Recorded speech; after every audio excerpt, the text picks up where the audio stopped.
नमस्कार किसान साथियों।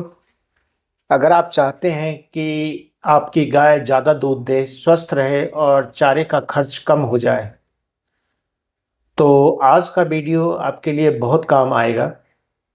आज हम बात करेंगे गाय के लिए अजोला की सही मात्रा और इसके वैज्ञानिक फ़ायदों पर। तो दोस्तों, किसान भाइयों, आप वीडियो के अंत तक ज़रूर बने रहें।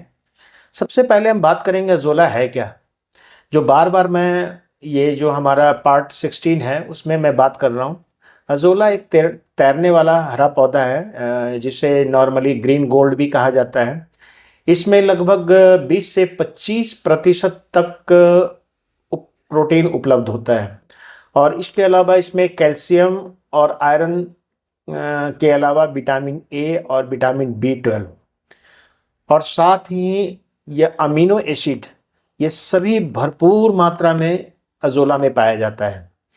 इसलिए अज़ोला गाय के लिए प्राकृतिक भी कह सकते हैं और सबसे सस्ता सुपर फूड भी कहा जाता है। और कह सकते हैं कि ये जिस हरे चारे में 20 से 25% protein, calcium, iron, vitamin B 12, vitamin A और अमीनो एसिड हो, इसके अलावा अन्य पोषक तत्व उपलब्धि हो, तो इसके लिए ये फीड का सबसे बड़ा सब्स्टिट्यूट हो सकता है। लोग, किसानों को इसके बारे में ज़्यादा जानकारी नहीं होने के कारण इसको अभी तक उतना ज़्यादा लोग तवज्जो नहीं दे रहे हैं। तो बात आती है कि अगर हम मेरे पिछले सारे वीडियो में अज़ोला से संबंधित सारे प्रश्न मैंने बताए, आज मैं बात कहूँगा कि गाय को अज़ोला कितनी मात्रा में दें। तो किसान साथियों, मात्रा का सही होना बहुत ज़रूरी है।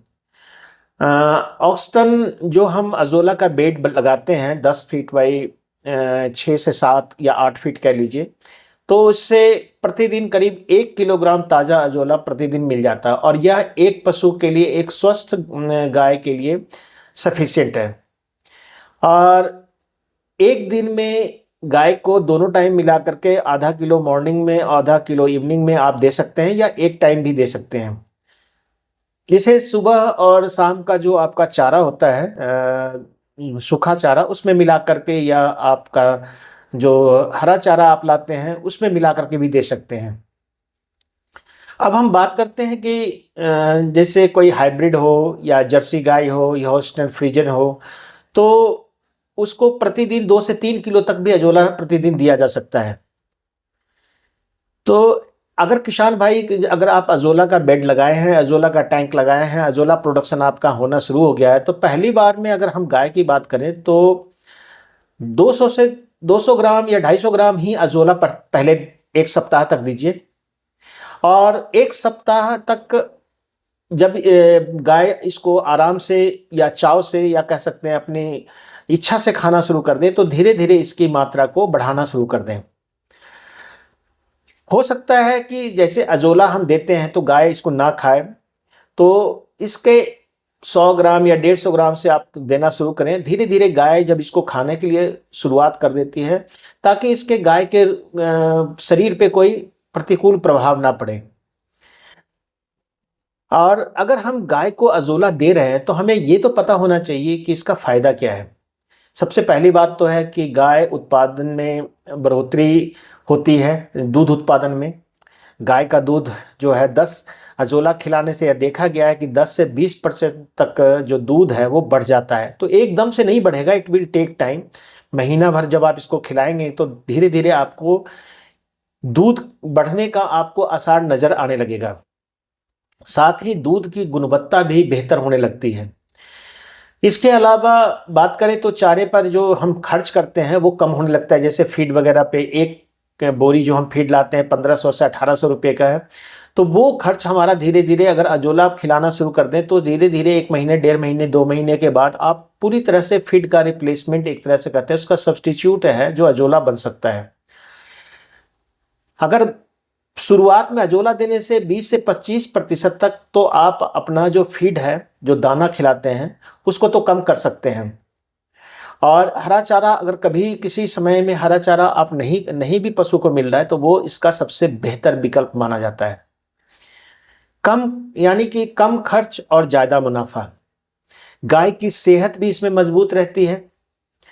गाय की पाचन शक्ति बहुत अच्छी होती है और पशुओं में खास करके रोग प्रतिरोधक क्षमता भी बढ़ती है। इससे गाय ज़्यादा एक्टिव रहती है। आपको खुद ही महसूस होगा कि गाय के चाल चलन में या उसकी एक्टिविटी में काफ़ी सुधार हुआ है। इसके अलावा हम कह सकते हैं प्रजनन क्षमता, जो गाय हीट में आती है वो समय से हीट में आएगी। गर्भाधान की जो धारण करने की जो संभावना है वो बढ़ जाती है। कई बार 2 बार 3 बार हमको इंसेमिनेशन करवाना पड़ता है, तो वो उसकी संभावना बहुत ज़्यादा बढ़ जाती है और जो बच्चे पैदा होंगे वो स्वस्थ होंगे।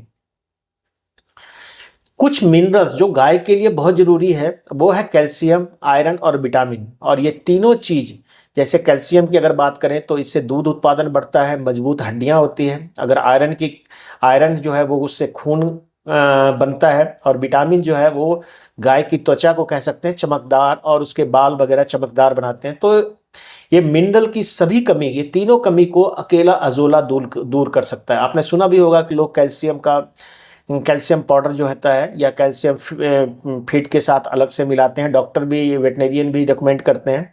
तो ये सभी की कमी को पूरा करता है। सही तरीका अगर खिलाने का करें तो अजोला को खिलाना कैसे है। अजोला जब आप निकालते हैं अपने अजोला टैंक से तो उसको पानी में धो करके साफ कर लें। तो कई बार इसमें, चूंकि हम इसमें गोबर और मिट्टी डालते हैं थोड़ा मात्रा में, तो हो सकता है कि इसकी थोड़ी सी बदबू आ जाए, गाय को पसंद ना आए। तो इसको थोड़ा सा पानी डाल करके इसको धो लीजिए बाल्टी में और उसको सीधे हरा चारा में या सूखे चारे में मिला दें। भूसा या हरा चारा या दाने के साथ मिलाकर इसको शुरुआत में 100 से ग्राम, फिर 200 ग्राम, फिर 250 ग्राम, ऐसे करते हुए 1 सप्ताह 15 दिन में इसकी जो पूरी खुराक है देना शुरू कर दें। उसके बाद रोज जो है करीब करीब जो हम करते हैं, जैसे गुड़ के साथ, अगर पशु अगर शुरुआत में ना खाए तो गुड़ और चोकर के साथ मिला करके इसको दे सकते हैं, ताकि उसका जो रुझान है इसके प्रति बढ़े। कभी भी जब भी हो तो ताज़ा अजोला निकाल कर धो करके इसको सीधे खिलाएं। ऐसा नहीं है कि उसको इकट्ठा कर लें और उसके बाद खिलाएं। तो आप उसको ताज़ा ही निकालें और ताज़ा ही पशु को खिलाएं। सावधानी की अगर बात करें तो ज़्यादा अजोला ना दें, थोड़ी मात्रा में, जैसे आधा किलो, मैंने बोला 500 ग्राम अजोला सफिशिएंट होता है एक गाय के लिए, तो उतना ही लगातार खिलाएं। गंदा अजोला बिल्कुल ना खिलाएं। और जो बीमार अगर कोई गाय पहले से है तो उसको ठीक होने का इंतजार करें, उसके बाद उसको खिलाएं। और अगर पशु गर्भावस्था में है जैसे गाय, तो उस समय इसकी मात्रा को थोड़ा लिमिट, जैसे 250 से 300 ग्राम आप दे सकते हैं। या मान के चलिए कि अजोला एक पूरक आहार है, पूरा चारा नहीं है। यानी कि आप सूखा चारा देते हैं या हरा चारा देते हैं, उसको बंद नहीं करना है। बट ये है कि उसके साथ इसको देंगे तो पशु जो है स्वस्थ रहेगा और उसको सारी न्यूट्रिएंट्स, सारे पोषक तत्व आसानी से मिलेंगे। तो किसान साथियों, आज हम बात कर रहे थे गाय जो हमारी दूध देती है या जो दूध देने वाली है या जो बच्चे देने वाली है, उसको हम कैसे अजोला खिला सकते हैं। अगर आप सही मात्रा में अजोला खिलाते हैं तो आपकी गाय की ज़्यादा दूध बढ़ेगी, स्वस्थ रहेगी और उसकी आमदनी भी बढ़ेगी। तो अगर आपको वीडियो पसंद आया हो तो लाइक करें, शेयर करें और चैनल को सब्सक्राइब करें। अगले पार्ट में हम भैंस के बारे में जानेंगे कि भैंस को अजोला कैसे खिलाएं। थैंक यू, धन्यवाद। अजोला और दूध की गुणवत्ता, फैट और SNF पर प्रभाव। तो अगर आप चाहें तो अजोला को अपने जो पशुपालक हैं उस अपने आहार में शामिल कर सकते हैं। धन्यवाद।